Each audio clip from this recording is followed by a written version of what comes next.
Hi ஒருவன். So random number எப்படியோ release ஆயிடுச்சு. ஆக்சுவலாக வந்து பார்த்திங்கன்னா அஃபிஷியலாக டிஎன்இஏ online.org வெப்சைட்டில் போயிட்டு லாகின் பேஜில் லாகின் பண்ணி ஐடி பாஸ்வேர்டு அடித்து நீங்கள் போனீங்கன்னா உங்களுக்கு எல்லாமே வரும். ஸோ எல்லாமே வரும். வந்ததுக்கப்புறம் உங்களோட பேர், கம்யூனிட்டி, உங்களுடைய ஸ்போர்ட்ஸ் கோட்டா இருக்கா, இல்லை டிஃப்ரென்ஷியபிலிட்டி இருக்கா, இல்லை வந்து எக்ஸ் சர்வீஸ்மெண்ட் இருக்கா, நோனா நோ, எஸ்னா எஸ்ன்னு இருக்கும்.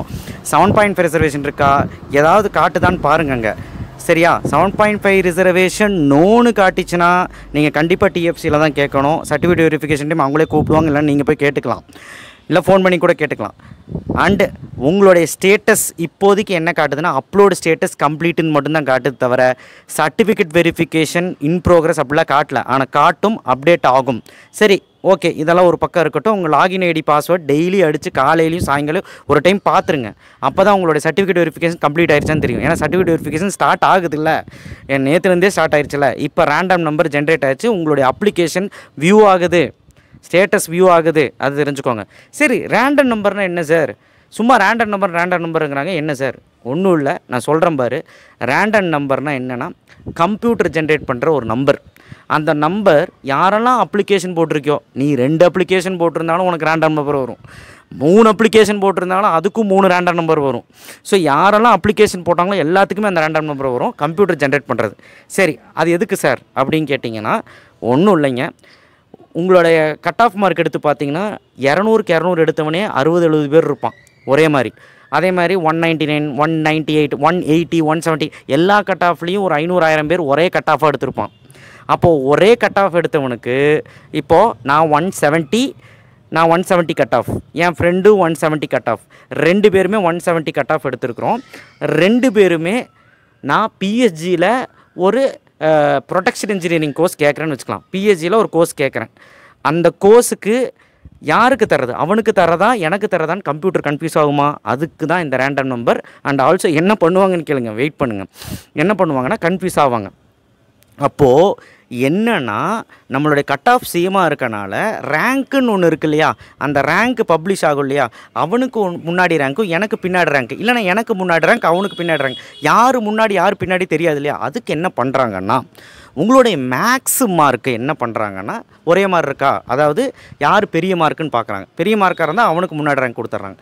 இல்லை ஒரே மார்க்காக இருந்தால் அடுத்து ஃபிசிக்ஸ் மார்க் பார்க்குறாங்க.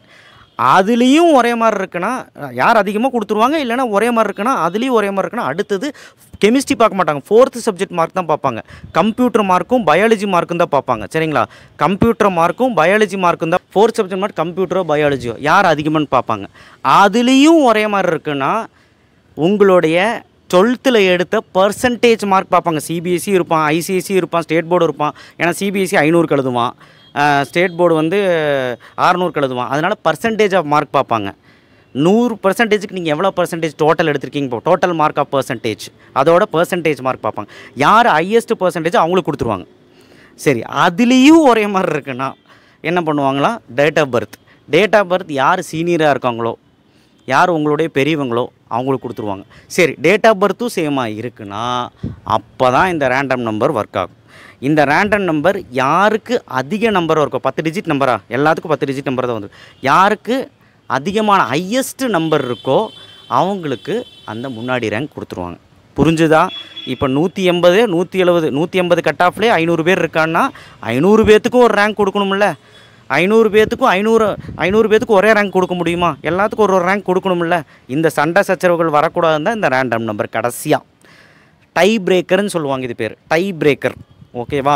வேறு எதுவும் கிடையாது. ரேண்டம் நம்பர் பப்ளிஷ் ஆயிடுச்சு, உங்களுடைய ஸ்டேட்டஸ் காட்டுதான்னு பாருங்கள். நெக்ஸ்ட் வீடியோவில் வந்து சந்திப்போம். நிறைய விஷயங்கள் பேச வேண்டியது இருக்குது. ரேண்டம் நம்பர் போட்டு குழப்பாதீங்க. ஐயோ உனக்கு ரேண்டம் நம்பர் வந்துச்சா, எனக்கு வரலையா, இதனால எனக்கு ஏதோ பிரயோஜனம் இருக்கா, அப்படிலாம் கிடையவே கிடையாது. என்ன பிரயோஜனம் கிடையாது. 1 லட்சம் 2 லட்சம் பேர் அப்ளிகேஷன் போடுறான், சாய்ஸ் ஃபில்லிங் பண்ணுறான். நான் சொல்லிட்டா ஏதாவது லட்சத்தில் ஒருத்தனுக்கு வேணால் அந்த ரேண்டம் நம்பர் ஒர்க் ஆகும், தவிர மீதி யாருக்கும் ஒர்க் ஆகாது. ஏன்னா எதுலேயே ஒன்று டை பிரேக் ஆயிரும். இப்போ மேக்ஸ் மார்க்கும் பார்க்குறோம், ஃபிசிக்ஸ் மார்க்கும் பார்க்குறோம், 4th சப்ஜெக்ட்டும் பார்க்குறோம், சீனியாரிட்டியும் பார்க்குறோம், பர்சன்டேஜும் பார்க்குறோம். எதுலேயுமே இருக்காதா? இல்லாமல் போனால் தான், எல்லாத்துலேயுமே சேமாக இருந்தால் தான் அவனுக்கு அந்த ரேண்டம் நம்பர் பார்த்து பிரித்து கொடுத்துருவாங்க ரேங்க்கை. ரேங்க் லிஸ்ட் அடிப்படையில் தான் உங்களுக்கு ஒரு காலேஜ் கொடுக்க முடியும்.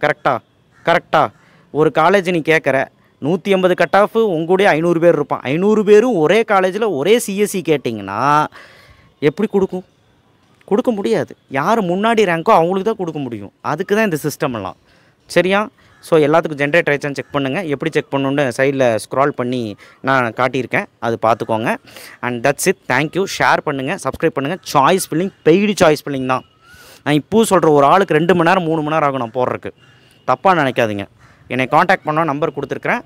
அண்ட் மேற்கொண்டு எதாவது டவுட் இருந்தாலும் கால் பண்ணுங்கள். தேங்க்யூ. ஷேர் பண்ணுங்கள், சப்ஸ்கிரைப் பண்ணுங்கள், மறக்காம பெல் ஐக்கானை ப்ரெஸ் பண்ணுங்கள். வாட்ஸ்அப் சேனலில் ஜாயின் பண்ணுங்கள். நிறைய பேர் ஜாயின் பண்ணாமல் இருக்கீங்க. ஓகேவா? தேங்க்யூ.